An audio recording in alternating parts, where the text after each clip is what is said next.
Here we are, the Racing Pals pre-season.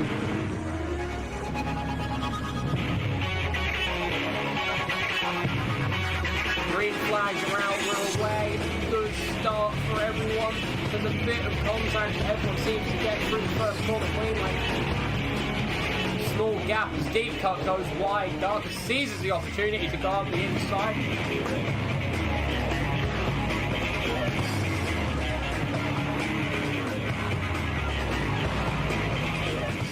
Bongus goes across the last bit of the chicane. That opens up the gap for Bartleder, who tries round the outside of the last corner. They're neck and neck as they come across the timing line under the BMW grid. Bartleder is ahead.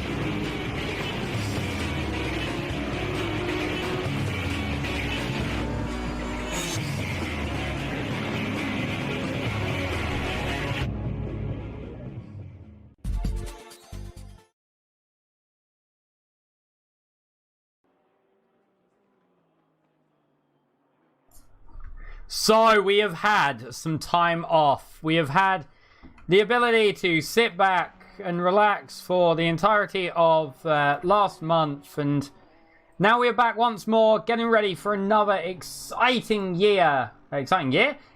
season. There we go, exciting season. Just making sure my noise gate works. It does enough.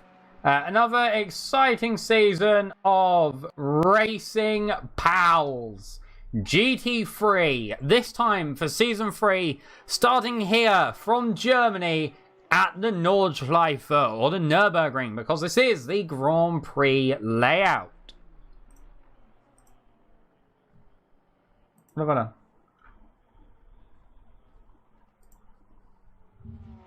I've done something on Streamlabs. Okay, there you go, I fixed it. So, to people who have not been with us here for GT3 in Assetto Corsa Competizione with Racing Pals, the rules and format, there are 3 drivers classes. Platinum, Silver and AM, which is read as Pro, Silver and AM here. It is Platinum, Silver and AM, and that is how I'll be talking about it throughout the season. It's a 15-minute qualifying session followed by a 1-hour race with a mandatory pit stop for tyres. Refueling is allowed, however, it is not enforced. You do not have to fuel in your pit stop. There is variable weather. The time scale is ×2. So for every hour of racing, there is 2 hours in games, and there is post-race stewarding performed by a team of stewards here at Racing Pals, who do, in sometimes some very difficult circumstances, an absolutely stellar job of making sure that if there is proportional blame to be had or penalties to be given out, that they are given out fairly and that they are well communicated to the drivers to ensure that everyone knows why it's happened and can learn from it as well, which is a very important part of Racing Pals as a community, is both the racing but also the openness to learning and helping others to get better at their racecraft, either through the series or the driving school channel. The point positions are done in class form, so it's not the overall race that gives you points, it is the race of your class. Essentially, think of it as 3 races. The first race is the Platinum race, the second race is the Silver race, and the final race is the Bronze race. And here are the points. 16 points for first position, with 2 points for 10th. All finishers beyond the top 10 all net a point, so if you finish 11th, 12th, 13th, 14th, 15th, so on and so forth, you get 1 point. However, you have to finish. There is also a success ballast, only applying to the Pro and Silver classes, which is the Platinum and Silver classes. The Bronze class does not have success ballast within its rule set. For the Pro, for the leader of the championship in Pro, it is 45 kilograms extra of ballast. For second place, it is 30, and for third place, it is 15. For Silver, it is 15 kilograms for first place, 10 kilograms for second place, and 5 kilograms for third place.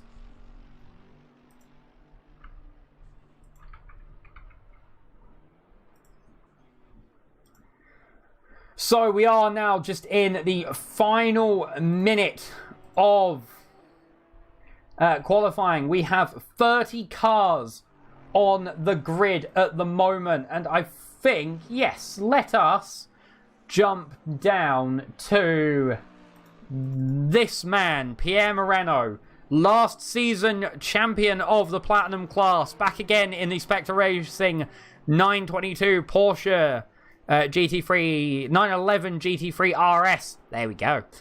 And I'm sure he's going to be looking dangerous again this season. However, there is a good variety of cars actually up and down the grid. Qualifying is going to be great today, I reckon.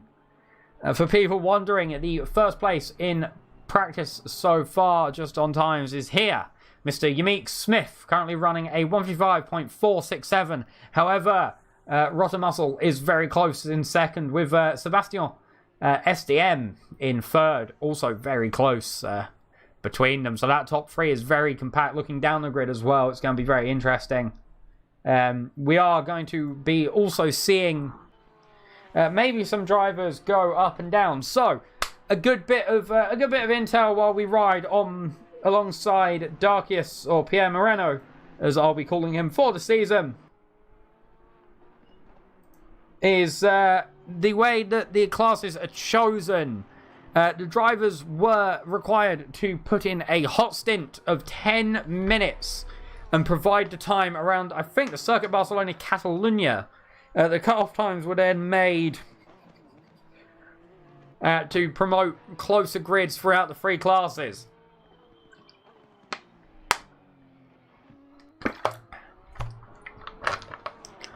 Some drivers did not put in hot stint times, and those drivers get immediately put into the Platinum class. However, it is very, very important to keep in mind that after the first race, drivers can be moved class if their pace is not how it should be to be in that class. By that I mean, say for example, you have a pro who's running quite conclusively in the mid pack of GT3s. No, that's not the word I'm looking for. Of the bronze class, they may move down to silver, they may move down to bronze. It is all dependable. For the entire season, there is 39 entries as well. We have 31 logged in at the minute as we're coming up to the end of the session. One driver as well I actually want to bring up is this man here, Mr. Ed Castella, racing for 949 Sim Racing, number 28 Porsche. Ed Castella, last season it took him a couple of races to get his ability up and going, but now that he is there, my God, he's there. In reality, so we're going to jump on with someone. Who do I fancy? Who's coming out of pits? Here we go. We'll jump on with Gregory Goldschmaker for a lap or two. Have a look at how he does as we go round. Let's jump on the onboard camera. Wrong onboard camera. Correct onboard camera. Oh, so go on then, chat. Tell me, are we excited to be back? You know, we've had just over a month off of Racing Pals GT3, and I'll tell you what, I am so excited to be back talking over the virtual race cars. This series I keep saying last year because I'm used to a season lasting an entire year and then the break until the next one. Last season I was absolutely enthralled by the racing. Had a couple of massive voice breaks. However, over the recent weeks and the recent months, I've been having slight vocal training to try and save my voice. So I don't want to get to the point where I'm, around 40 years old and going.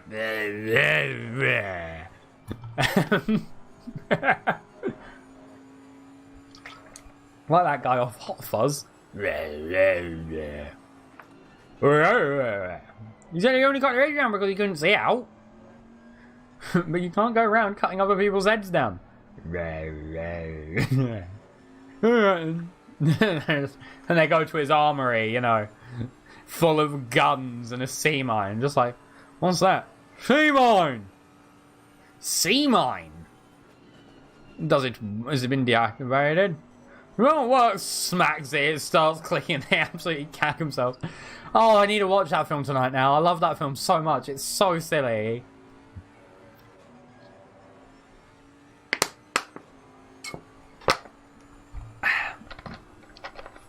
As I finish my drink, I'm going to need another drink by the end of this. Me feels indeed, me feels, boys.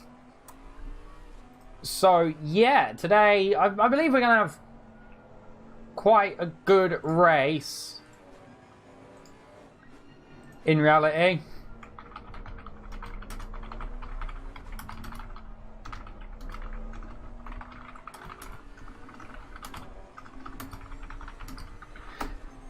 And some regular people who watch these live streams either before or before, you can't watch it before, it's not happened. You know what I mean? On the event or after the event might be asking, but Husky, where's the Formula Pals, the Skip Barber Series?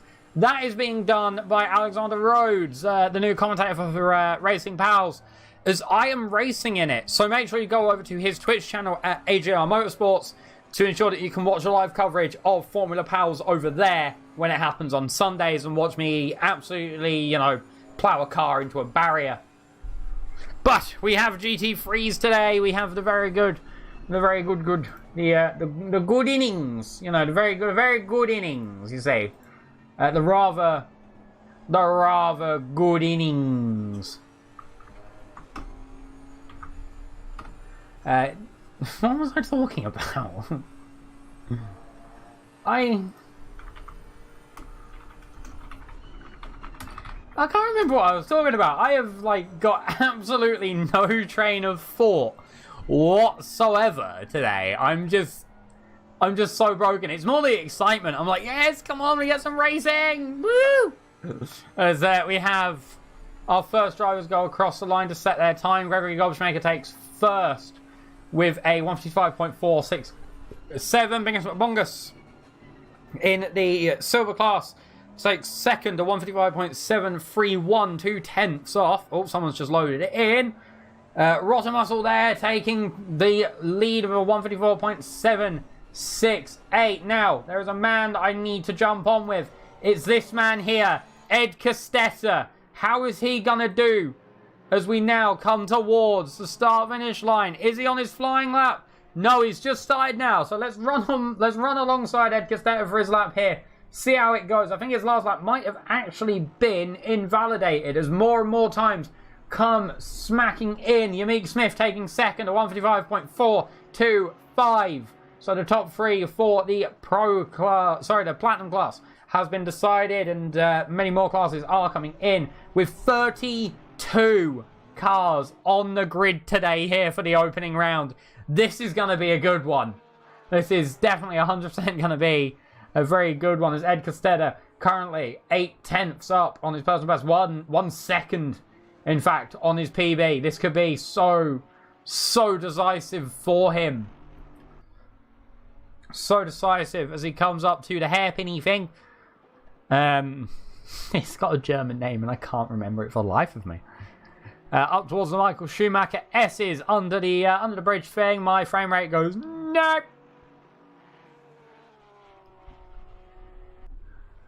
Here we go now towards the final few corners. You have to remember that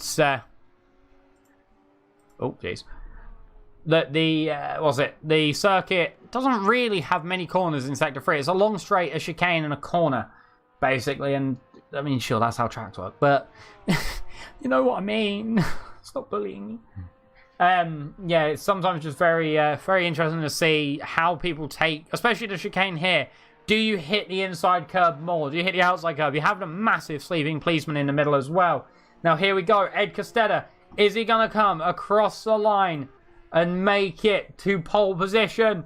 Down the start, finish straight across the line. Takes second place with a 154.687. There's another man we now must jump on with. Pierre Moreno, defending champion from last season. Over the curbs, a lot more curb on the chicane than Ed Castella took, through the corner and on the exit as well. Round the final corner, How is he going to do here? 150 as he heads up towards the start-finish line. To the timing line. Where does he go? Moreno takes second place from Ed Castella at 154.579. Just under a tenth away from pole position. With 7 minutes left on the clock.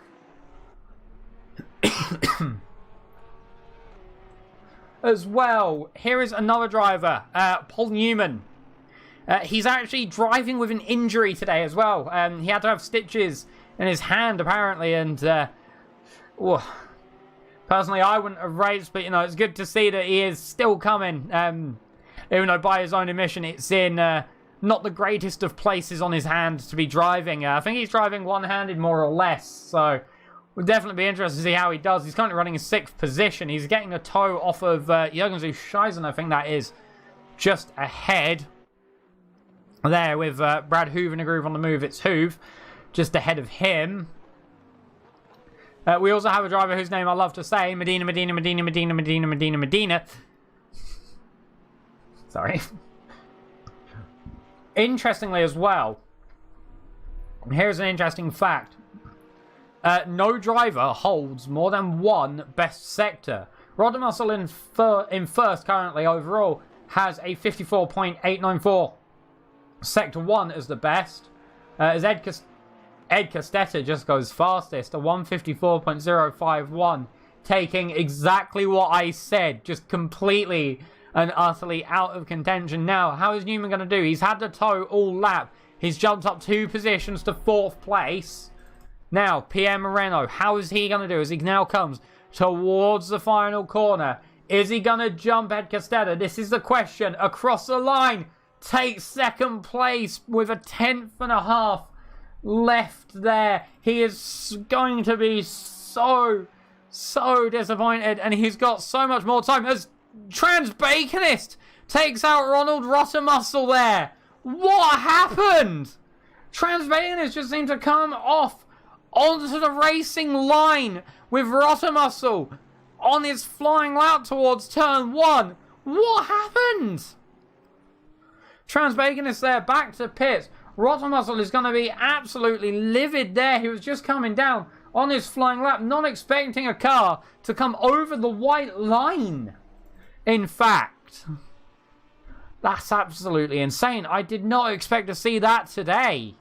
As now we are with Jacob Alacia for JKR Motorsport in one of the 2 drivers who is a man after my heart today, driving the Lamborghini Huracan Evo. As we get an on board here, he's currently in 25th overall. About 10th in class, I think, as he comes across the line, goes 26th. Brad Hoover jumps him. Actually, now we're going to be on with Rottermuscle. He had that very bad. Oh! I just realised there's a broadcast thing on ACC Race Control. Huh. That's nice to know. That makes me quite happy. That does, actually. That's quite useful, actually. It gives me all the controls in one place. I didn't know that. Rottermuscle there. I would be surprised if a ticket wasn't open for that one. It just looked like bacon. Don't know if he had an issue. Don't know if he's adjusting his headset. Could have been anything, but he just came over onto the track and just absolutely took the front of Ronald Rottermuscle out there.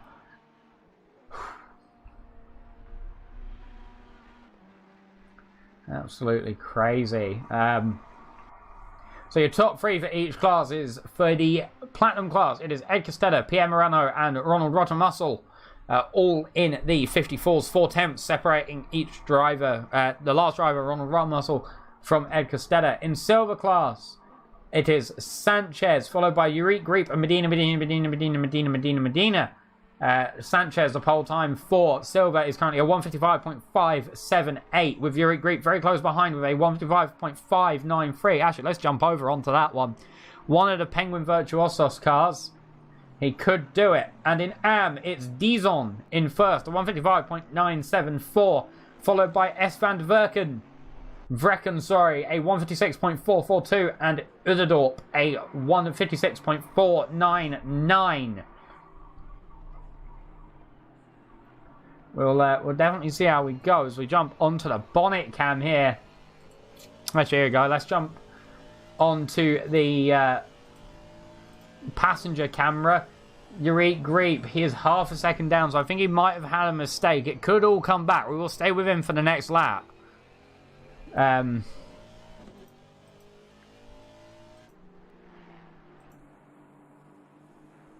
just ensure that, you know, we don't miss anything with that very nice livery there, the Penguin Virtuosos cars. You can tell Yuriy Griep from his teammate Milt by the fact that Yuriy Griep has the red stripes on his car and Milt has the blue stripes on his car. They came for season 1. They didn't. The Penguin Virtuosos team didn't have a very good innings. I think by their own admission, both driving the Audi, and there was some quite dodgy races. But they're back now with the Aston Martin, and according to the two drivers, M. Vigers and Yuriy Griep, it's a lot better feeling than the Audi was, so maybe we'll see a very good showing from the two. And yeah, in reality, Yuriy Griep is second place in class at the minute on qualifying. However, just remember, the race is only the qualifying is only one bit. There is no points for Saturday. You need to get good in the race as well. If you mess it up in the qualifying, and that's going to be an abort lap there for Yuriy Griep. It looked like Automated Luxury just had hugging the inside of it too much there. As now we are with Gary Rowe, one of the Sportify racing cars. Here we go. We can see him. It's a very nice livery, actually. I do quite like the what do you call it? The purple and pink gradient that they have going on. His personal best, Gary Rowe's best so far, is a 157.879. However, he is already 9/10 up on this lap. Quite a few people actually up. I can see 7/10 there for someone, 2/10 for Blumentroff and Vigers, and now 1.1 seconds for Gary Rowe as he comes through now the final corner. Let's see how he goes. Can he jump up from this position he currently finds himself in? And across the line, he jumps up to 26th. That's putting him mid-pack of his class, really. And here we go. We're about to see an absolutely blistering time from Ed Castella here. His personal best so far is a 154. He's now put in a 153.646. And I don't know if Pierre Moreno is going to have any comeback for that. We will watch. We will see. But I'm not sure on his final lap if he's going to be able to do it. Remember, one wrong move here and he'll be going. He is basically 5.5 tenths off of Ed Castella. He is currently 2.5 tenths up as he comes out of Sector 1 into Sector 2. We'll have a look here now. Quick left-hander downhill into quick right-hander. Rottermuscle goes second, a 154.072. However, with the current delta Pierre Moreno is running, he will take that position back. The question is, can he do it fast enough? Can he do the lap fast enough to take pole position from Ed Castella, a driver who has absolutely bounds of skill in the Skip Barbers last season on their final season? Can he just had a Corsa? It took a little while for him to find his feet, but now he's found it. He's definitely found it, and it's something that Darkest said to me in an interview a couple of races back, that he said more or less along the lines of, once Ed Castella finds his feet and gets in his rhythm and gets used to it, he is an absolute force. So now, coming down towards the final chicane and the final corner, Moreno has lost quite a bit of time there on the exit of Sector 2 into Sector 3. He's almost negative on Delta. It's going to require a very good entrance and exit. Ruins the first curve, ruins the second curve. It's given him the speed. However, it's now down to the final corner. Is he going to make it stick? Here we go. Onto the curb now towards the start-finish line. Where's he going to place himself? Goes up to second place by 100th of a second, more or less. That was... Oh, that was a great lap. So, we are now going to go through the starting grid for the classes. So, for the Platinum class in first place, it is Ed Castella, followed alongside by Pierre Moreno. Rotomuscle in third, Yamik Smith in fourth, Goldschmaker in fifth, Newman in sixth, seventh is Sebastian, eighth is Uscheisen, ninth is Barak, 10th is Gottlieb, 11th is Schoblum, and that rounds off Platinum. For Silver, in first place for Silver, it is Sanchez, Anthony Sanchez, followed by Medina in second. Third is Yurik Greep. Fourth is Aaron Feidlach, Alan the German. Fifth is Bingus McBongus. Sixth is M. Vigers. Seventh is Rob Phillips. And eighth is Automated Luxury in that class, now leading to the AM class. In first is M. Dizon, Mark Dizon in first place. In second place is Seppa van der Vrecken. In third place is Juren Uderdorp. In fourth place is Ian Arnold. Fifth, Toby Long. Sixth, Blumentraff. Seventh, Ultra Einen. Eighth, Gary Rowe. Ninth, Brad Hooven-A-Groove on the move. It's Hoove. 10th, Jacob Alacia. 11th, Nicholas Van Gelwu. And rounding off the grid in 12th for the AM class, the bronze class, is William Treasure in the QP branded Mercedes. We're going to be in for an absolutely great race today. You know, I can't even deny, we are in for an absolutely... We are going to be in for one of the best races I think I will see here. With just this amount of cars.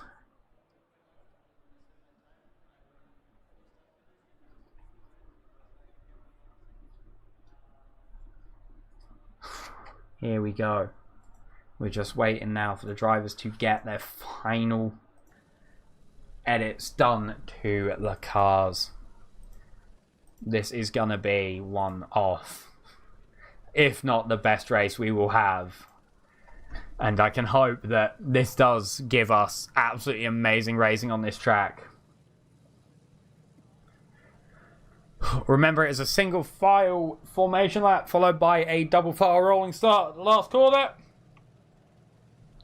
Ed Castella will be controlling the pace on the start. It's very important for him that he nails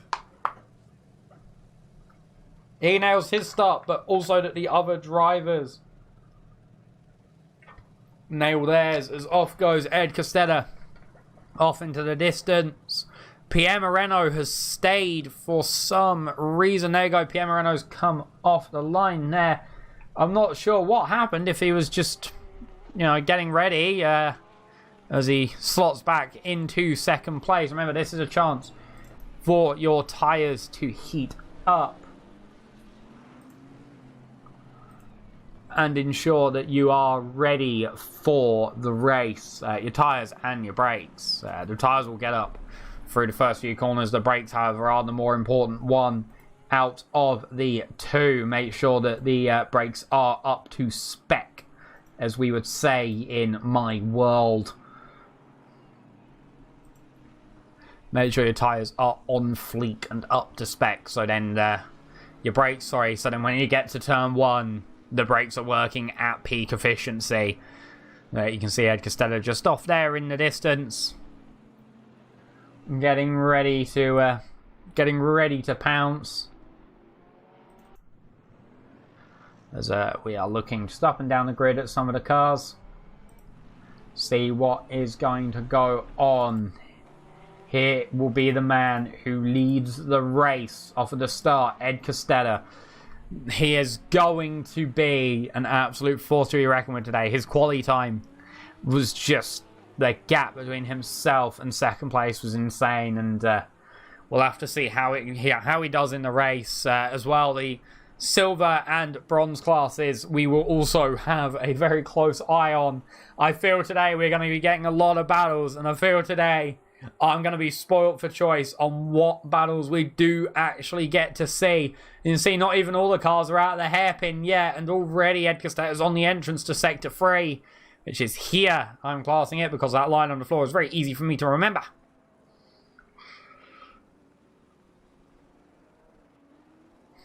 Who's going to jump who on the line? That is the question I have to ask myself. And that is a question that is always quite an interesting one. Who is going to jump who?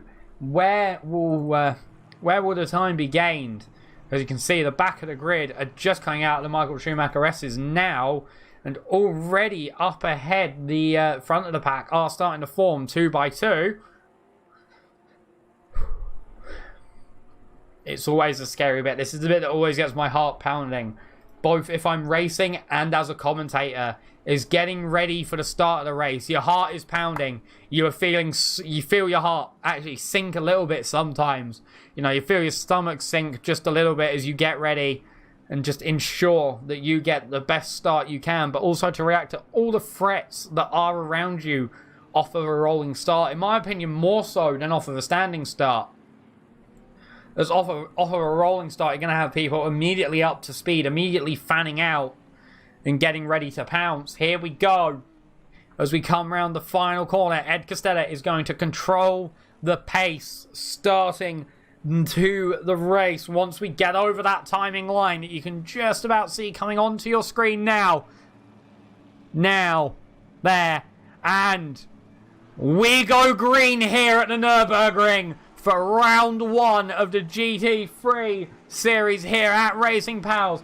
Down towards turn 1. What is going to happen? Oh, many drivers so close to go down turn 1. We see 4 wide there in the mid-pack. Bingus at Bongus with Yuri Grieve there. Someone has been bumped.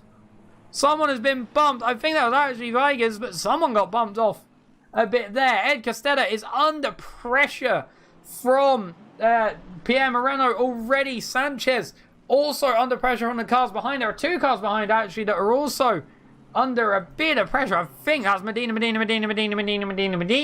and somebody else here as we see them now all going round the track. We see cars going 2, 3, 4 wide.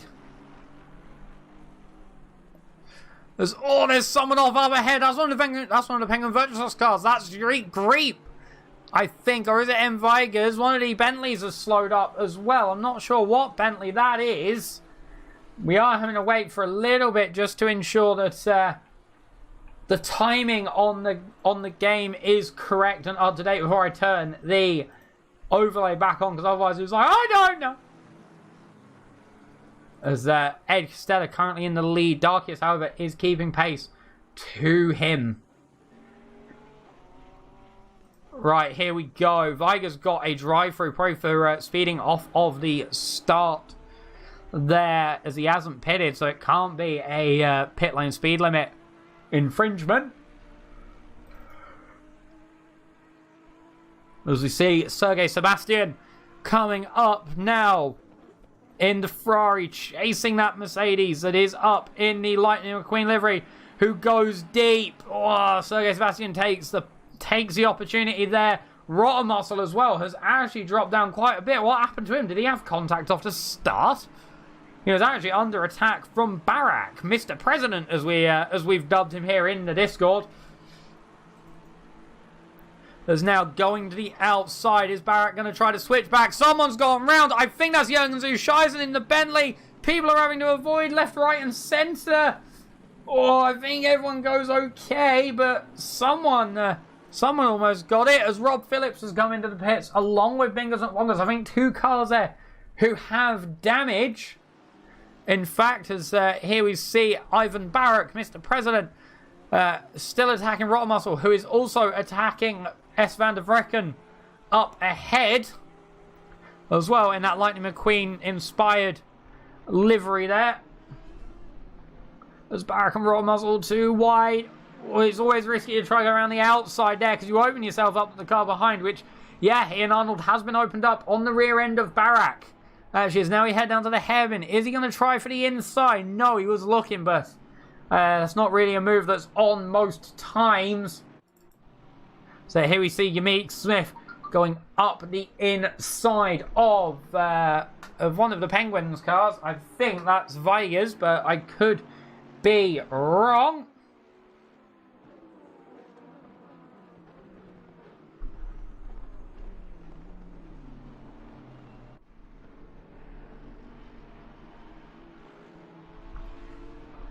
As here we go, side by side, well, nose to tail really, they are so close together.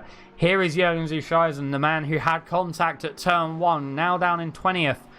Cookie No Livery Racing Keck. Are they going to try it free wide here at the chicane? I surely hope not, as side by side. Vegas managed just to keep it ahead of the Bentley, but it was close. It was very close there, actually. As up front as well, the gap has grown to just under a second. Now behind, side by side, it's Schoblem and Medina. Same spec car, both of the Porsches. Both will be the same spec. However, the question is, who has the most downforce? And it looks like Medina does. Actually, with just a speed deficit. Down the start, finish straight there. As further back, we have Jan Blumenthal on the rear of Gary Rowe. 3/10 separating the two drivers.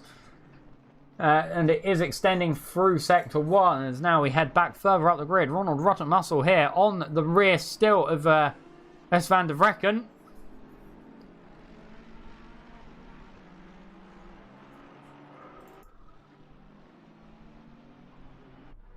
We are actually going to jump up to this battle once again.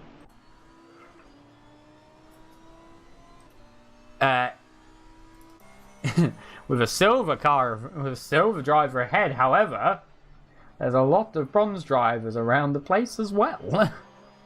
Actually, with Ultra Einen just on the rear of Ian Arnold there, actually. Ooh. That could have been a very good move. They are so close together. Is Ultra Einen going to have an attempt at a move, however? That is the question. That's the big question as well. With the first 5 minutes having been taken, we've got 55 left, 54 left now actually.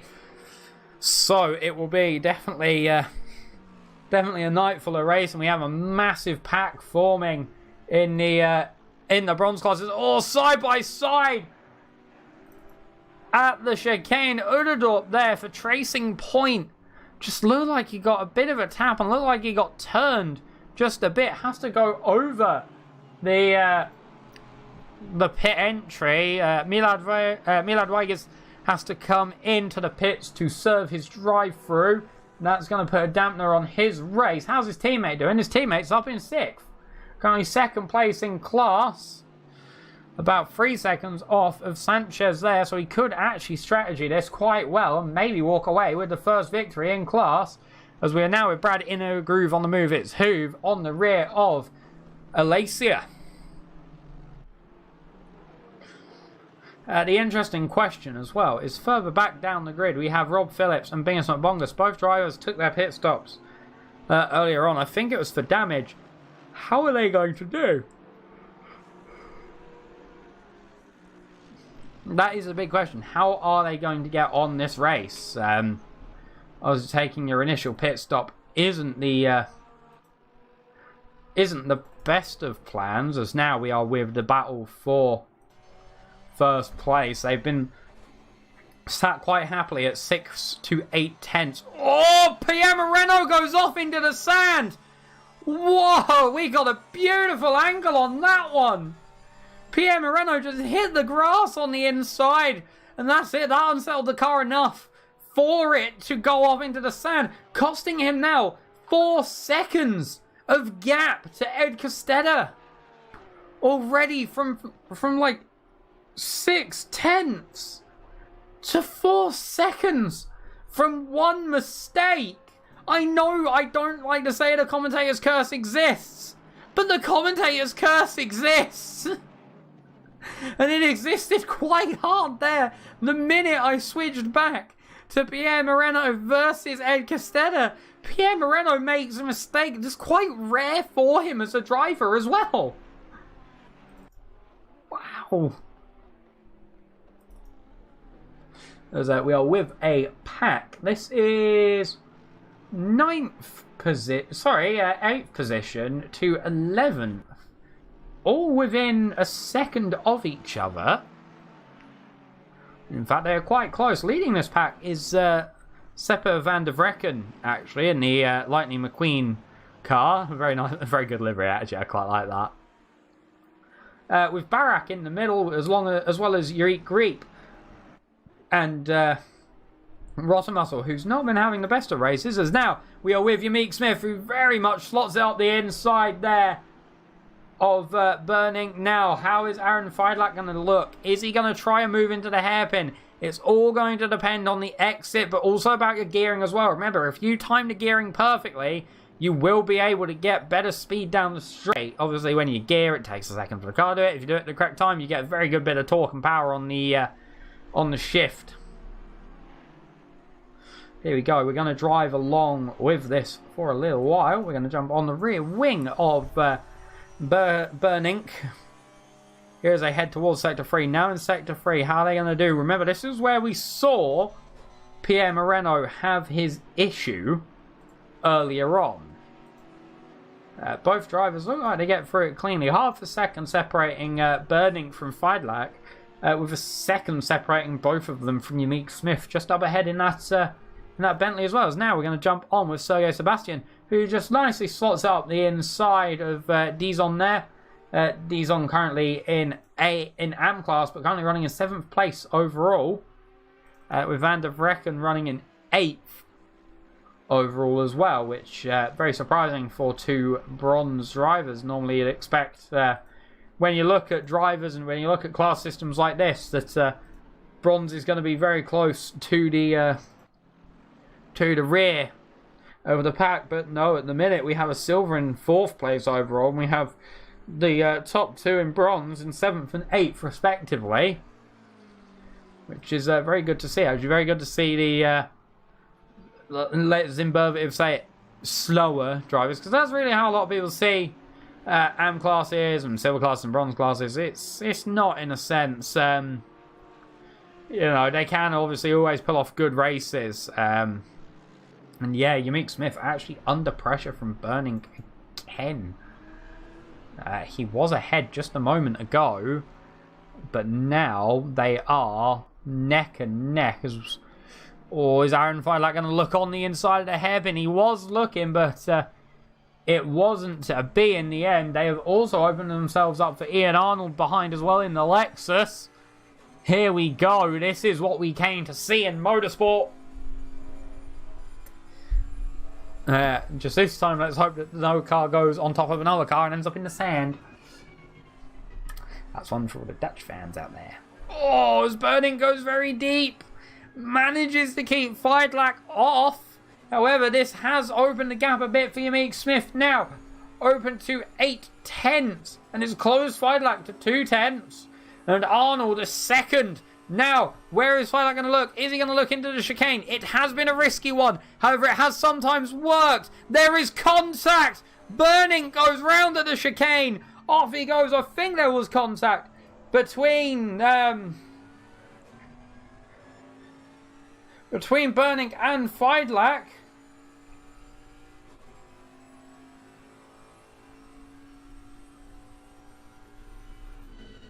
Burning there has dropped down, is now dropping down the order, down to 20th position. It looked like there was a bit of contact, looked like there was just overspeed between the two drivers, and then yeah, that happened, and Ian Arnold also very much took an opportunity, I think, in the turn one that we didn't quite see. However, Aaron Feidlak is looking back down the inside at the Mercedes arena. Is Ian Arnold going to look back into the next corner? No, Aaron Feidlak blocked that off beautifully. No apex for you without going through me. That is the message there. Up front, Pierre Moreno has dropped down now to 5 seconds between himself and Ed Castella.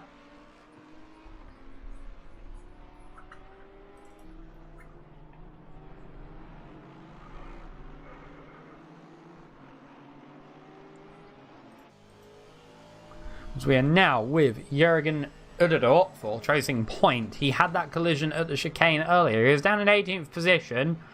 He has been slowly climbing throughout the race. I also love what it says on the back of that Lexus Z number 36 one of Gottlieb. Oh, very deep there at the Michael Schumacher S's. Yeah, on where the number plate's meant to be, it says only you can prevent punting, and yeah, it's quite funny. I have a funny story about that actually, because people apparently love my stories, and you know, it's very good to have stories.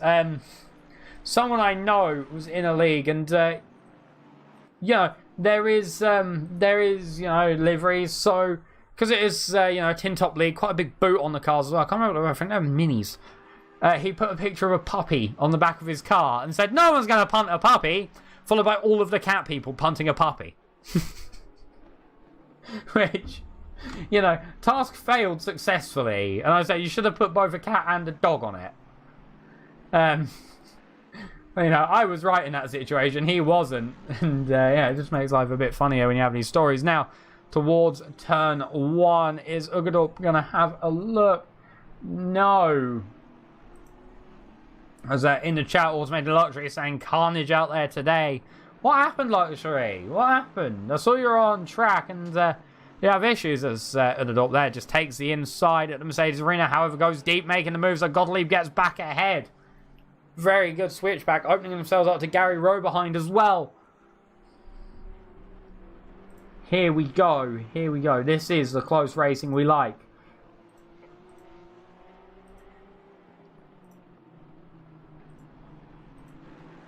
This is it. This is what we want. This is what we want. Very good close racing. Now, the Sportify car of Gary Rowe will be behind. He will be wanting to make that move as well.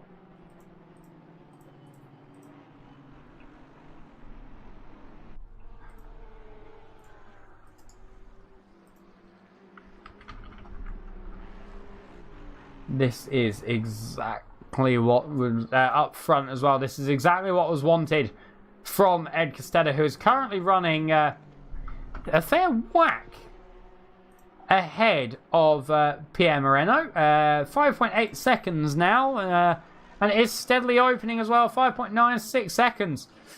That's not what Pierre Moreno wanted, but this will be, you know, perfect situation for Ed Castella, who will be sat there like, oh yes, this is what I needed. This is exactly what I needed here. A good gap between myself and second place. A good bit of breathing room now. So he can, and it's going to sound weird, but he can if he does make a mistake, it's not the end of the world. You see, he will be able to enjoy, you know, the ability to make a mistake, let's say. The ability to make a mistake and not have it come back too awfully on him. And that's a big thing as well when you're racing, is having that breathing room. It takes a lot of weight off your shoulders. There is still that weight there of just, you know, you are in a race, you are driving. But having someone right up your bumper doesn't help with the scare, like, not scaredness. I don't know the word I'm looking for here. The slight anxiety, I guess, maybe? Slight anxiety, the slight worry, maybe, that making a mistake will have massive consequences, not just for you, but for other cars. And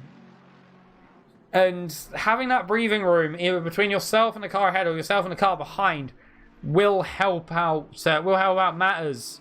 As you'll be like, oh, you know, I'm fine for a little while. You know, I've got a 10-second gap behind, you know. I've got breathing room. Even a second sometimes feels like a beautiful amount, as we are still with Ivan Barak. Here he is chasing the rear of Van der Vrecken. The drivers very close together. We'll see how Van der Vrecken does down the start of the straight. See who gets a better exit out of the final corner. And see just who is going to make the move into turn 1. Side, nose to tail here into turn 1. We'll have a look. Is he going to make a move down the inside? No, he's not. Ivan Barak is not making a move yet. However, there's 2 attempts separating the 2 drivers. We're now going to jump back to 18th with Justin Gottlieb. Half a second between himself and Udderdorp. Half a second between himself and Alacia as well. Udderdorp and Gottlieb have been running so close together as Gottlieb goes deep. Alacia looking to take the opportunity. However, doesn't quite get past before turn 2 into the Mercedes-Benz arena. They are side by side. Who has the better speed here? Is Udderdorp going to get the inside? No, he's not. Maybe he is. No. Jacob Alacia takes 19th position from Gottlieb there. With quite a good move, actually. I thought he was going to go a bit too deep into the Mercedes-Benz arena, but I was clearly wrong. As Rotomuscle is getting flashed by Yamik Smith. I'm not sure why. They are racing for position. This is for position.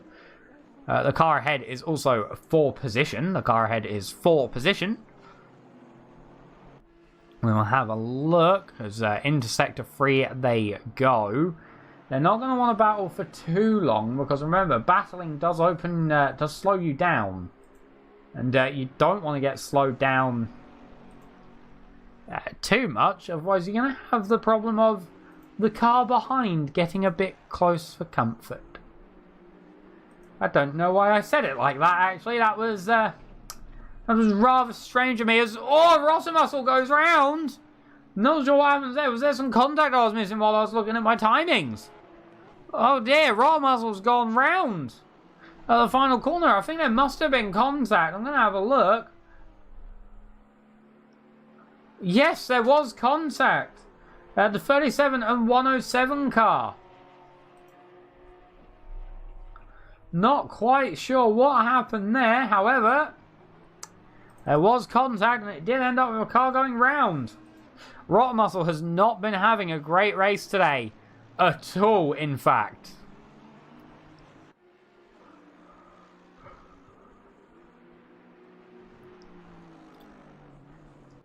Here we go with Yurick Greep. He is chasing down the rear of Barak. Barak has lost time to Van der Vrecken. I'm not sure, maybe he had a crash? Maybe he had an off-track somewhere, because the gap between Greep and Van der Vrecken was quite wide at the start. However, Yurick Greep is just right up the rear bumper of Ivan Barak now. As they head through the Michael Schumacher S's. I love the rear wing cam. You get to see perfectly how the car behind reacts to the track and how it changes.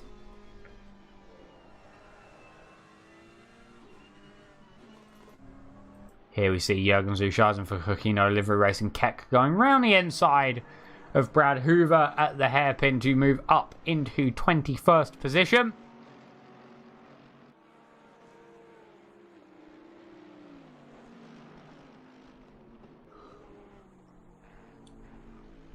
And he's going to be continuing his charge up the field as the race goes on. Now we're with Ronald Rotomuscle chasing the rear of Ian Arnold. These two drivers.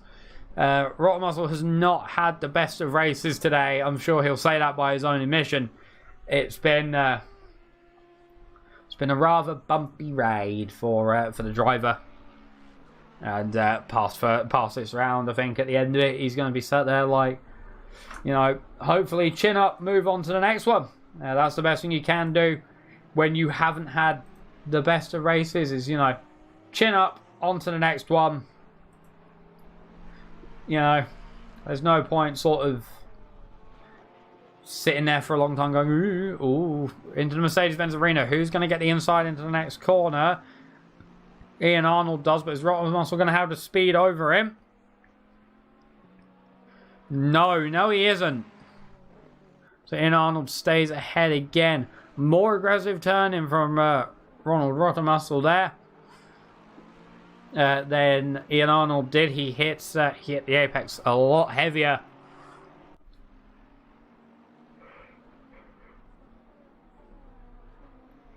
In the Ferrari than in the Lexus. Now towards the hairpin. Rotomuscle poking out the inside when there is a gap. They're going to be too wide into the Michael Schumacher S's. Side by side. This is going to be touchy. They are still side by side, I think. Oh, Ian Arnold moves, but then the switch, the cutback from Ronald Rockmuscle to get the inside. Who's going to get the run now into the next corner? It's Ian Arnold, but now Rockmuscle is under attack by Ultra Einen as well. That was some great offensive driving there from Ian Arnold to open up the Ferrari to the Porsche into the start of Sector 3. Now they're going to go too wide through the chicane. This is where some drivers have had problems, and there is contact between the Porsche and the Ferrari. They both stay on the road, however. So I think that's Medina also heads into the pits just in the bottom hand of the shot. And now towards T1, Porsche versus Ferrari. I know the Ferrari has more straight line speed than the Porsche normally does. However, is the move on the inside going to be on? Yes, it is. Ronald Rockmuscle goes down the inside. However, remember, taking the dive down the inside opens you up to exactly that. And Ultra Einen kept it to the outside and swung round with the gap that gets made when you go deep to get the move done into the entry of the corner. You always want to try and make the move on the exit of the corner. That's actually better for you.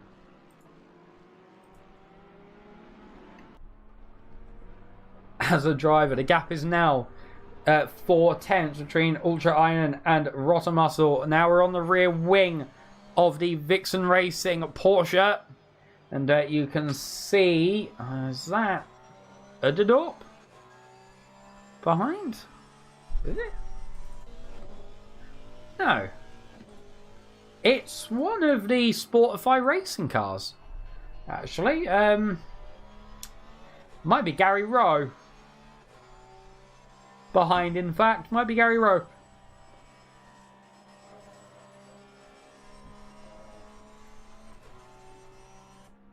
Now the gap between the two drivers is actually extending 6 tenths between the Porsche and the Ferrari. And the Sportify Racing Aston Martin also in the mix. Not a battle for track position. However, it does just seem to be how the cookies have crumbled. Now we're with Frederick Schoblum, Racetime/Oink Motorsport. The Finn driver who has both the Finnish flag and the Pride flag on his rear fenders, which very nice touch actually. I quite like that, the way especially that they run down onto the car as well. Very nice livery touch there. I am trying to decide who has my favourite livery this season. Here's on the back of Nicholas van Gelwoo, driver who was absent from the last season. However, he has come back for this one, which is always good to see.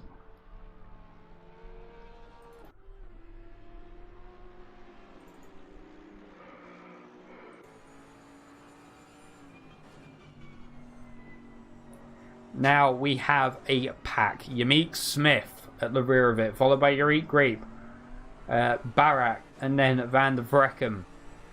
Around 1.5 seconds separating the back of this pack. Yamik Smith from the front of this pack, Van der Vrecken. And then about 2 seconds separating Van der Vrecken from Dizon ahead as well. Maybe a bit less. Yeah, 1.7 as my timing screen now says. There is a yellow flag somewhere, so someone has clearly had an off. Not quite sure who. You can see that number 42 Penguin Virtuosos car getting closer and closer to the front of Yamik Smith's car as well. Remember, the more they battle up ahead, the slower the entire train will go. We're now on the rear wing of the Lightning McQueen car. Just see, you got to make sure you keep the defensive lines good. Is Barrett going to move to the inside? No, but Yamik Smith is. Barrett almost had a look. Yamik Smith slots back behind the Aston Martin into the chicane. Very much curb heavy there, the Bentley, but it can be. It is the boat after all. It can manage it. Now, down towards turn 1. How are we going to do? How is this going to go? Few cars are now pitting. We are in the pit window. 32 minutes left in today's race. Sebastian comes in to take his stop. That's the number 61 Ferrari.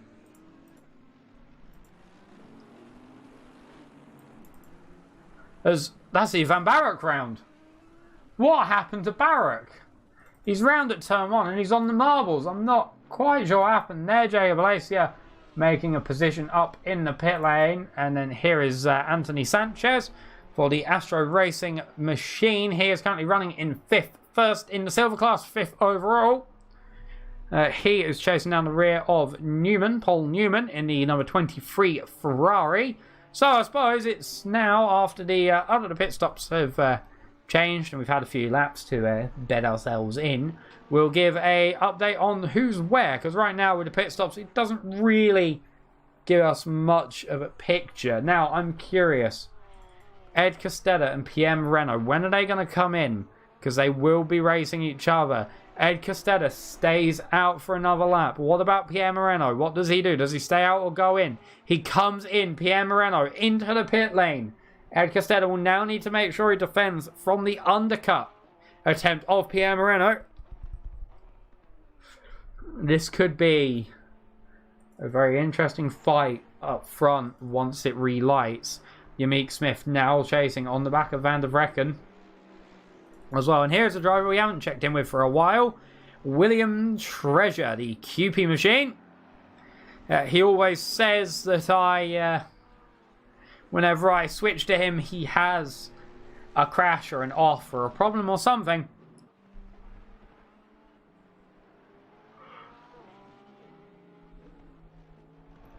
And I don't think that's true today. He is sponsored by QP and Nissan and Kirin and all that sort of stuff. And the Lemonade Company on the front, which, I'll be honest, I'll see if we can get a camera angle of it. Actually, yes we can. We can do this.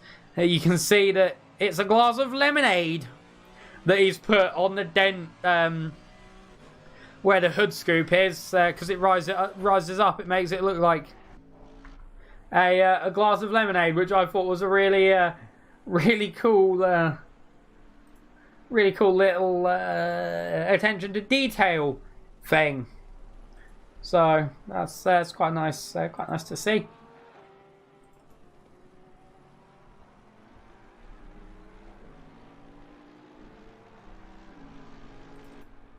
William Treasure now side by side with Vangelo here. Vangelo takes the apex line. Treasure has to back out a little bit, and to avoid going on to the sand and the gravel on the outside.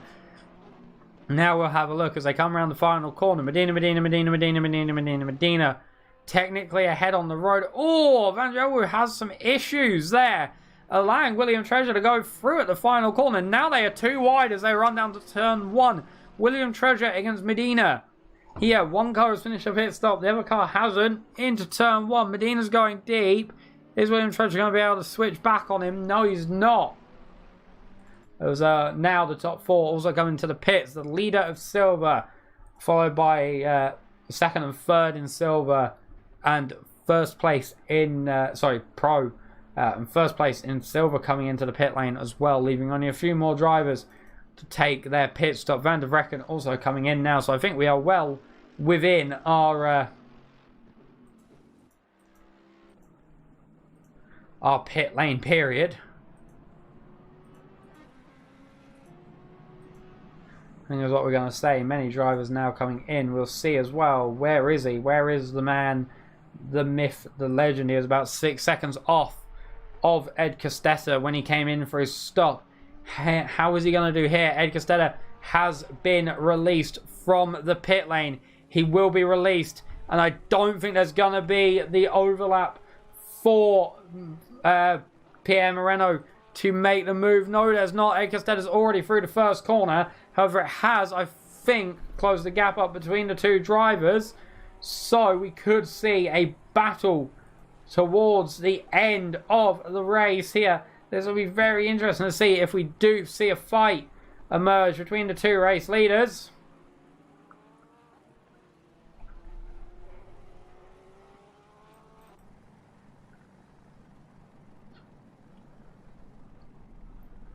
He's on pits, and here's Rottermuscle under attacking William Treasure, who heads into the pit lane. So too does Nathan Vangelo as well, leaving them out and about. Now here is Burning, currently running, I think, second to last in the silver class. He is on the back of the tracing point of Udderdorp. They'll jump 2 positions due to the pit.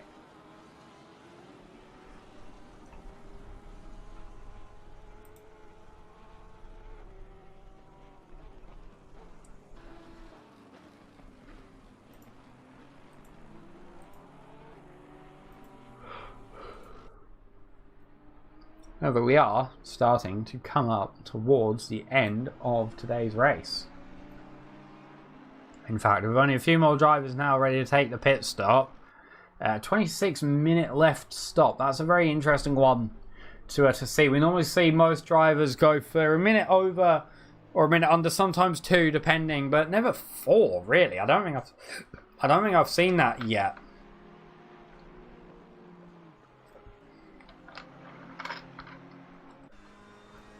So we are now with Sergio Sebastian. Keep in mind that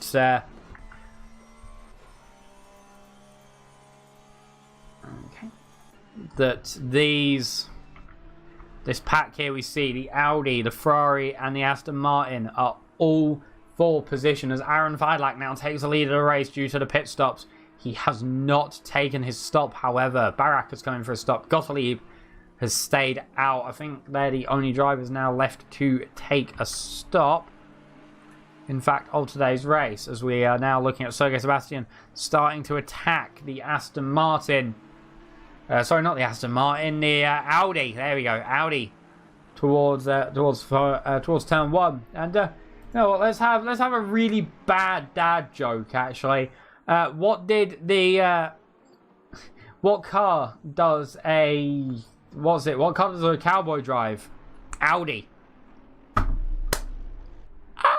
I'll leave.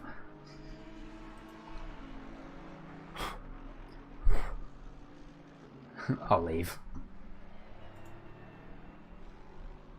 So, here we go. We are still with this battle. Pierre Moreno is actually on the rear of Ed Castella. Just about a second separating them. This is going to be a fruity battle towards the end. Aaron Feidlach. Is he going to come into the pit this lap? Or is he staying out? He's staying out. He will have to pit at some point. And I'm pretty sure when he pits, he's going to lose pretty much all of the time that he's gained by doing this very, very interesting overcut. Actually, now we're with Pierre Moreno, who is on the back of Ed Castella. Schoblum is there as well, just making interviews and taking interviews. Porsche on Porsche on Porsche action here now down towards turn 1. Schoblum is going to get a nice toe off of Pierre Moreno, actually down towards the first corner. Now, here is the question. Who is going to go for the move as Pierre Moreno dives to the inside? Towards turn 1, gets a bit squeezed going in there. Oh, Ed Castella just stays ahead. Oh, this gap is so close. They are so close together here. And it could go either way. 3 tenths separating the 2 drivers. This is the battle for the lead of the race, but also the battle for the lead of silver class. Sorry, not silver class. Platinum class. There we go. I got it that time. Let's see how we go. Let's see what happens. Who is gonna lift? Who is going to have the most speed through the corners? Oh, just how close Darkius gets to the rear under braking. Darkius is a Porsche man through and through. Ed Castella has come to the Porsche this season. And you can see the speed that Ed Castella has, but I think Darkius has more confidence under braking in the car. We could definitely see it there.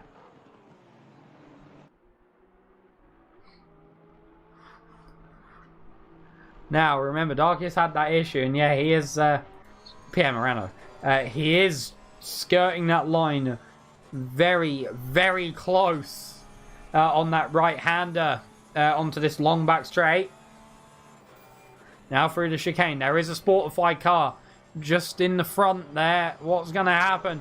Pierre Moreno looks to the inside. Down the inside he goes. Is it going to stick? Is it going to stay? They are now side by side out of the final corner. There is a Sportified car. Darkius tries to grab as much toe as he can from it. Slots back into the toe of Ed Castella as well. Now, to the inside at turn 1. Who's going to come out on top? Ed Castella just closes the door in time there. From Darkius, who I was honestly certain would have had the run at turn 1. Sorry, the final corner. I thought he would have had the run. But no, it's not over until you're past. It's not over until the race is over.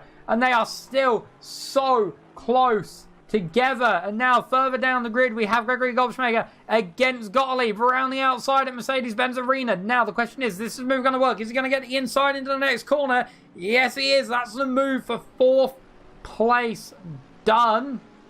However, Gottlieb still has a pit stop to take, as Aaron Feidlach has finally pitted and has left the pits in 3rd position. 12th position. Sorry. 12th position.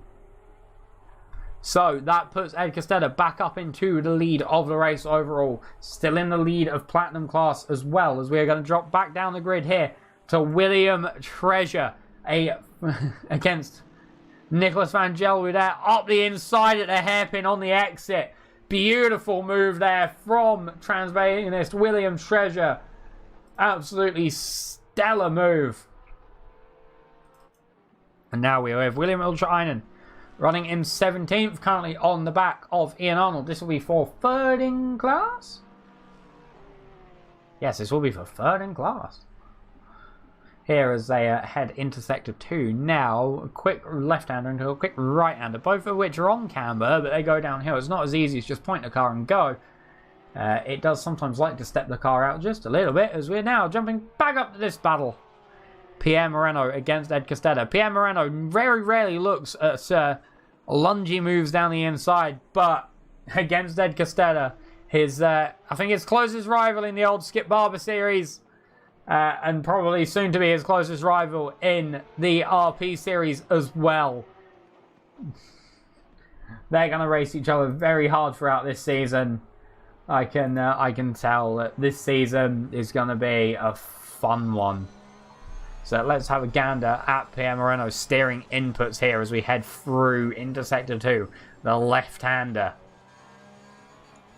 Then the right-hander. Pierre Moreno going a bit more deep on entry into it as well, actually. With 19.5 minutes left on today's race, the battle for the lead of Platinum is still not over. Now, the top 3 from all classes for Platinum is Ed Castella, Pierre Moreno, and Goldschmaker.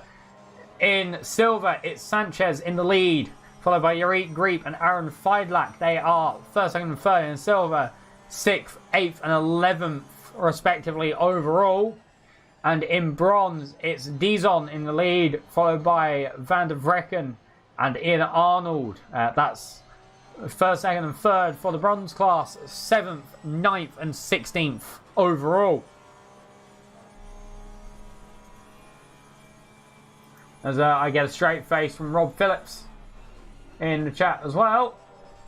Something I think has happened to Rob Phillips in today's race. Is he going to tell me about it in the chat? That is the question.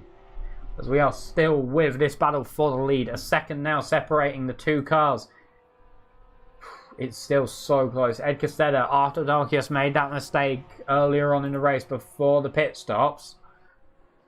Ed Castella was opening the gap. Now, however, it seems the gap is stagnating with Darkius and Ed Castella.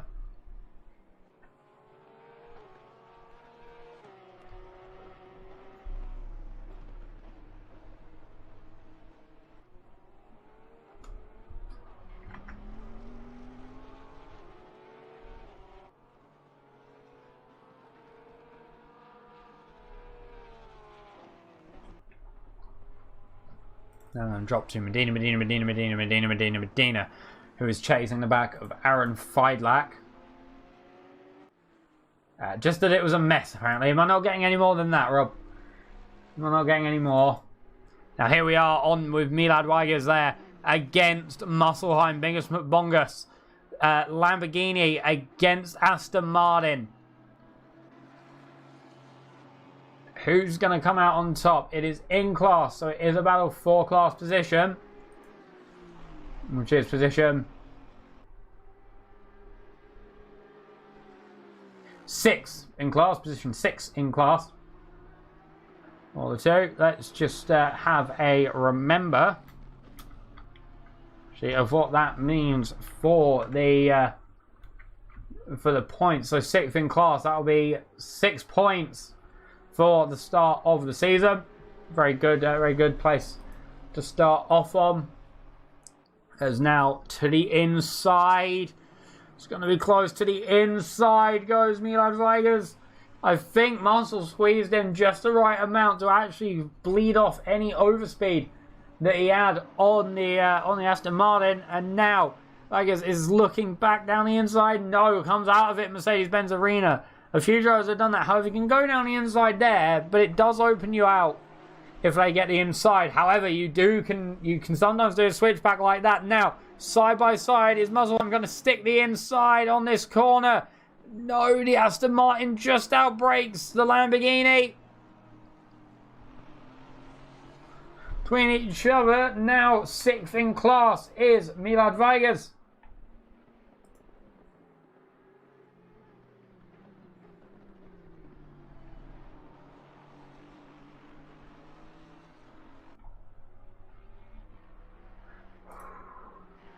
Still nowhere near the end of today's race. I'm just scouting up and down the grid for battles. Here is one. Rotter Muscle right on the back of Nicolas Van Joey, who's gone off track there. An interesting way to avoid. Ivan Barak swoops it to the outside. How's this going to go? Is this for position? Yes, it is. Down the outside. Tries to get the switch back. However, I think Rotter Muscle's just there enough. They are wheel to wheel into the Mercedes-Benz Arena. Who is going to come out on top? That is the question. Barak has loved the outside here into this right-hander. However, Rotter Muscle is going to hold it. But you can see from the angle, Barak might be trying to get the top speed line out of the corner. Where's he going to go? Inside or outside? Inside or outside? Or is he going to stay behind? He goes to the inside. Side by side now through the corner. They're now going to be side by side through the right-hander as well. There's contact between the two. A bit of a door bang there. But nothing more serious. Rotter Muscle stays ahead. However, Barak is still right on the rear. As now up in front we have Pierre Moreno against Ed Castella.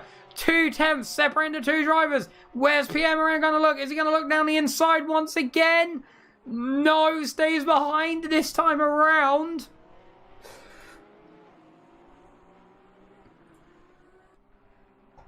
However, that was very close. He could have been able to make that move there.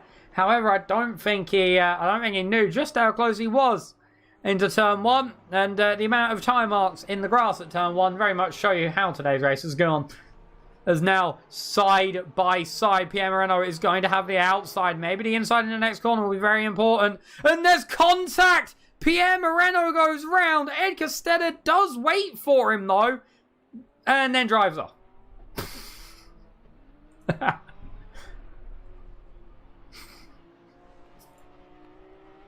Okay, no, he does wait up. I thought he just waited for about a second and then drove off. He has surrendered first place to Pierre Moreno there into the hairpin. That's very good sportsmanship driving. They were side by side and there was contact. I'm not quite sure who was to blame in that one. They might have just had a coming together, but I'm not quite sure.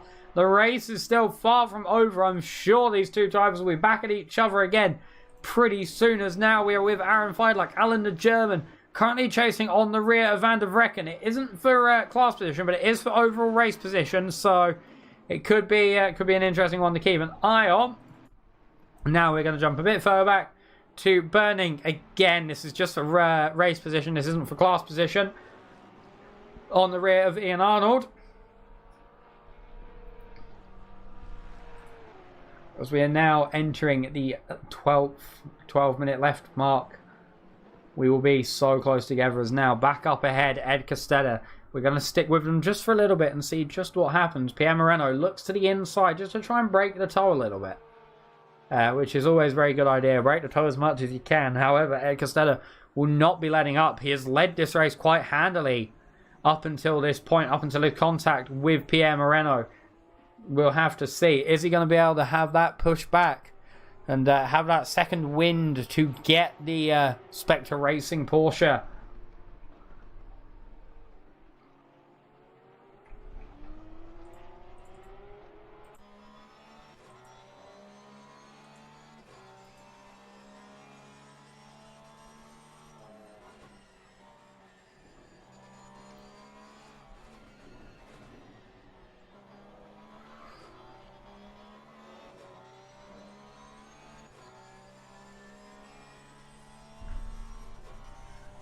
6/10 separating the two drivers.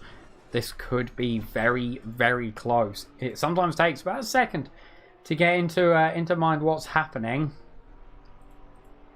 and we'll have to make sure that we do know what's happening instead of saying random stuff. You know, I'm not crofty. I'm not going to start random conspiracy theories. There's Ed Castella, 3/4 between himself and Pierre Moreno. Sector 2 seems to be Ed Castella territory. However, Sector 3 seems to be a bit balanced between them. Pierre Moreno has been taking that right-hander they've just gone through very, very conservatively since he had a big off there. I'm sure he doesn't want that again. If he has that off, sorry, that's almost going to be the end of his race. Now, 3/10 between two drivers as they head into the chicane, over the curbs, on the outside curve as well. Make sure you don't hit enough grass to send the car unhappy. Lot more curb on the exit from Ed Castella. However, it looks like Pierre Moreno gets speed towards turn 1. 4 attempts back might be a bit too far back for a move. However, we will see as now, nose to tail.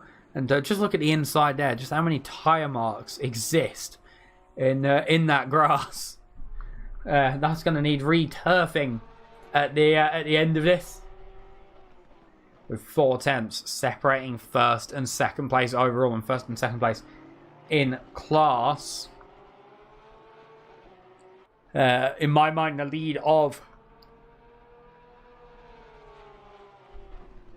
silver and bronze is pretty safe at this point. 5th and 6th overall for silver and bronze leaders respectively. The second and third place in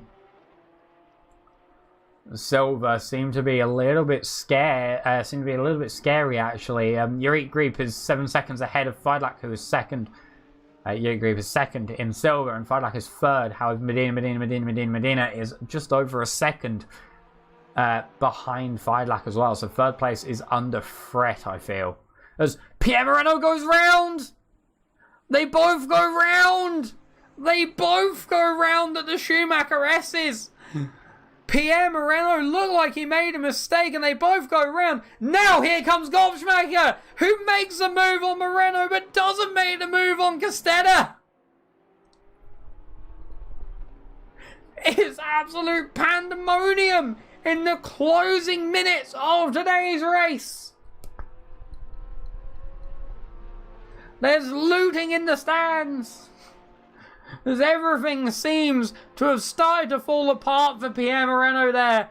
He's now lost first. He's lost second. And now he has 2 cars to contend with if he wants to get the opening win at today's race. Goldschmacher there tries to break the toe, but Pierre Moreno is right up his bumper. Towards turn 1. You can just see how close it is. As to the outside goes Pierre Moreno. Inside goes Gregory. He goes very deep. Is Pierre Moreno going to make the move stick? Yes, he is. Now he has Ed Castella to contend with, who now is a second. Sorry, 2 seconds away from Pierre Moreno.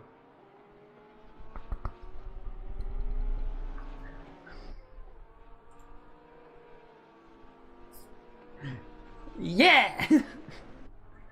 My voice hurts. Again. So that could be the race absolutely screwed in there for Ed Castella, as now we're in the battle for 15th overall. It's cross-class battle, between Burning and Ultra Einen. Both Porsche drivers, Ian Arnold in the background as well. I'm going to make sure I keep an eye on that first place battle. However, at the minute it is currently at 2.5 seconds between the 2 drivers. I think Ed Castella, if he keeps it clean and keeps it consistent, will make the race victory here at the first round. As also Van der Vrecken gets a drive-through penalty, possibly for track limits. I didn't see him get a penalty for pit lane. However, pit lane is a 30 stop go, isn't it?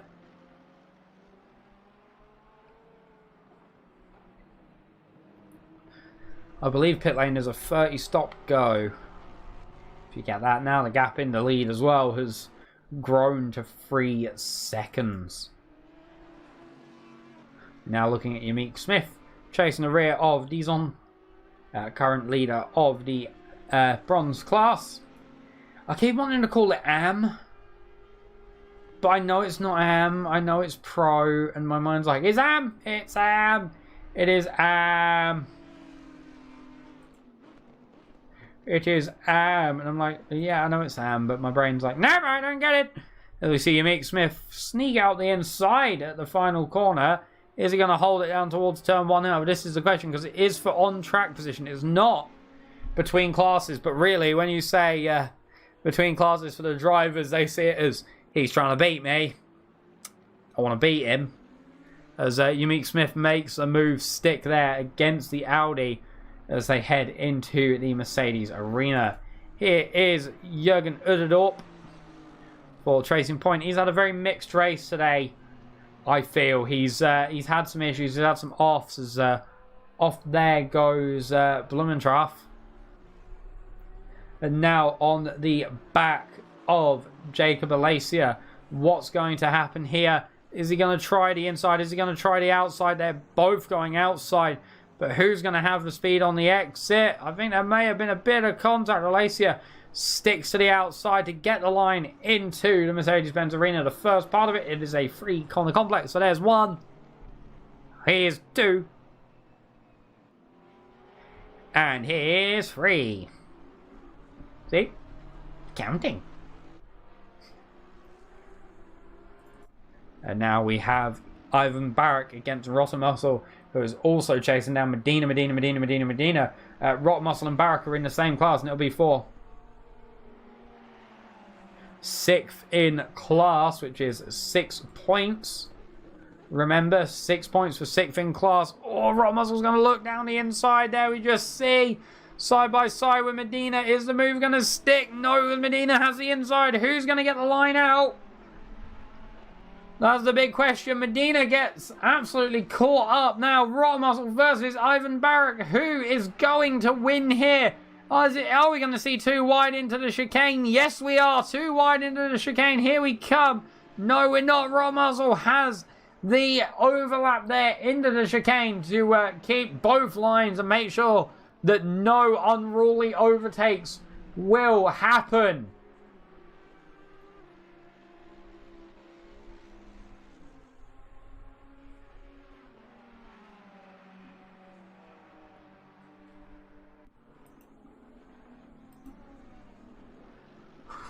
As into turn 1, Barrett goes very deep. Actually, not sure if there was an issue there, or if he was just trialing something new. I'm gonna say he was trying something new because it sounds better.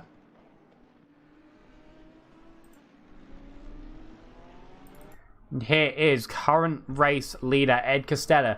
There will be what, 2 laps left? Next lap and 1 more. Yeah, next lap and 1 more, I think. So, excluding this lap, we'll have 2 laps left. Next lap and 1 more. Remember, it is GT race time rules. The race is only over when the first car crosses the line with 0 seconds left on the clock. If the first place car crosses the line with literally a second left, you're doing another lap. But this is why sometimes at GT races, if you see a car is ahead too much, they may slow up a little bit, especially if they're not sure that they're going to make the time, because, you know, obviously more wear. Maybe you'll only have literally that lap of fuel that you're on.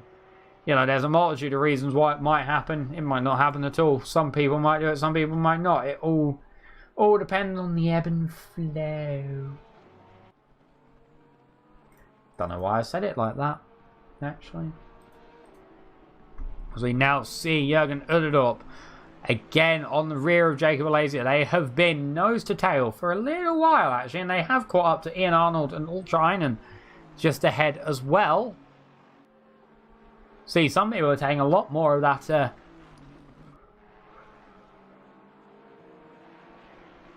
outside mesh gravelly stuff more than others are. However, now that Aston Martin is very close to the rear of that crazy taxi Lamborghini.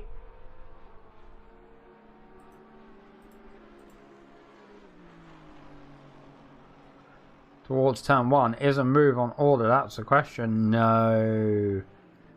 Oh, but Alacia goes quite early into that, but covers it off very well. Covers it off extremely well, actually, for that move. Here's Bingus but Bongus on the rear of Milad Vigas still. The 10-cylinder Scream car, the number 8 machine. Bingus but Bongus last year in the Bentley because he said he wanted to be unique.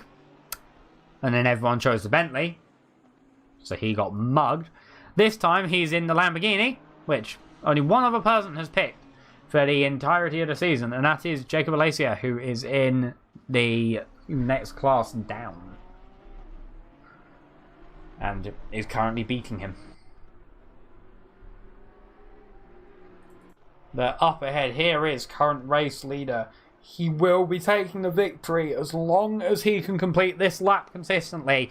It has been a bit of an up and down race for him, for himself and second place Pierre Moreno, who is very much under pressure by the Bentley of Gregory Gobschmacher. We'll have to see how it goes as the clock is about to run down. 5, 4, 3, 2, 1, 0. Now we are on the final lap. All Ed Castella has to do is cross the finish line in first with no mistakes. All Moreno has to do is keep that CMR Bentley behind him. All that CMR Bentley has to do is get rid of that Porsche in front of him.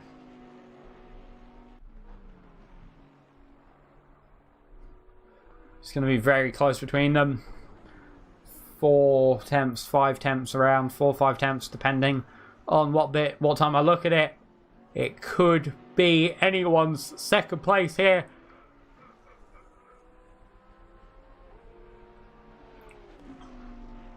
For the Platinum class, now into the final chicane. Who is going to come out on top? I don't know. However, we will have to say, for the first round of the series, across the line to take the victory is Ed Castella here for the first round. Coming through in second is Pierre Moreno. Third is Gregory Gobschmacher. And now we do the regular camera where I point ourselves at the start-finish line, so we can see the cars finally coming through. Newman comes in to take fourth in the Platinum class. We will go through the full results in a moment. There goes one of the Sportify cars. There goes Sanchez here.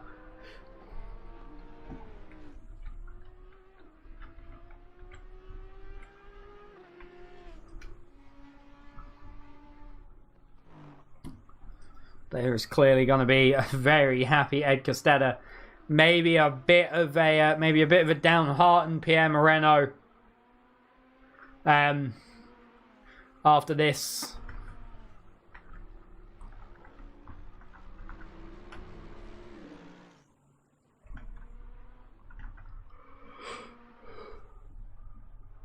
As well, but one thing I can say is welcome back racing here with the GT3 cars.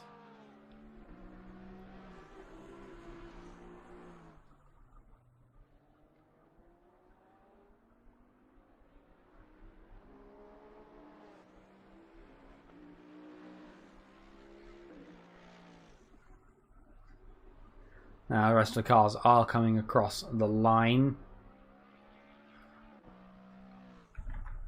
Here, now I can go through our provisional race results. Remember, drivers can open tickets and possibly, if they've had incidents, say about them. So, coming in to take the victory of the Platinum class, we're going to go through it in class order. In first was Ed Castella, followed by Pierre Moreno, Gregory Gobschmacher, Newman, Smith, Rottermuscle, Barak, Sebastian, Usheisen, Gottlieb round off the Platinum class, from what I can see. In silver, it was Sanchez taking the lead, followed by Yurick Greep, Aaron Feidlach, Burning, Vigers, Medina to round off who is left of these. There is still someone left here on the track. Actually, I can do it like this, can't I? Yeah, tell me to gouge. Here we go. This is... Oh, no, it's not. It doesn't help much. And then in AM to take the win was Dizon, followed by Ultra Einen, Arnold, Alacia, Uderdorp, Van der Vrecken, Rowe, Treasure, Blumentraff, Gelu, and Brad Hoovengroove on the move. Results as well, keep in mind, are provisional. They can be changed depending on the whatchamacallit. I'll get the word in a minute. Depending on any stewards' inquiries that might come about. But the Nürburgring never fails in almost any series that it runs to provide entertaining racing. And once again, we have had great racing here for the Racing Pals GT3 season 3. Now we're going to see if we can get some interviews in. Depending, there's just quite a few people typing, so we're going to let the people type about the place and see if anyone's saying anything important to the stream. Yeah. So go on, chat. Tell me, how was today's race for you guys? How did you feel? How was it?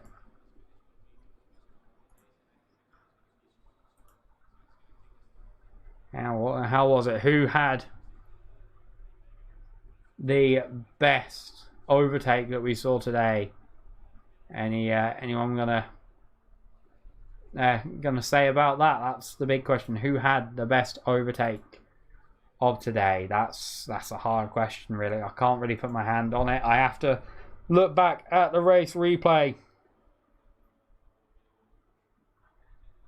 today, and well, when it works, and just see what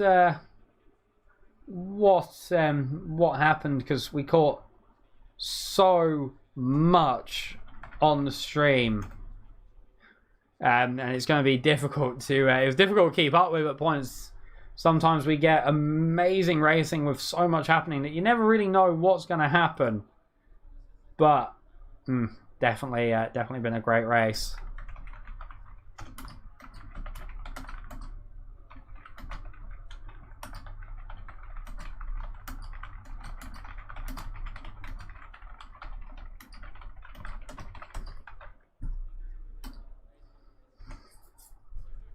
So, as I've just been texted that I need to shut up because people in my house are starting working very early tomorrow, and they need as much sleep as they can get, I'm going to end the stream there. Sadly, no interviews tonight. I'm going to try and grab them towards the start of the next race, just due to the fact that common courtesy to the other people in my house, just to make sure that I'm not keeping them awake longer than I have to.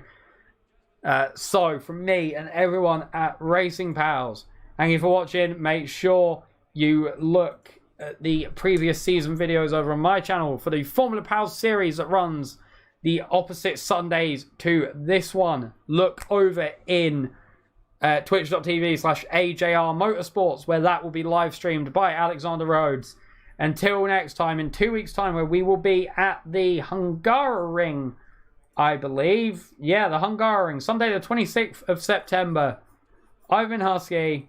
Thank you very much for watching, and good night.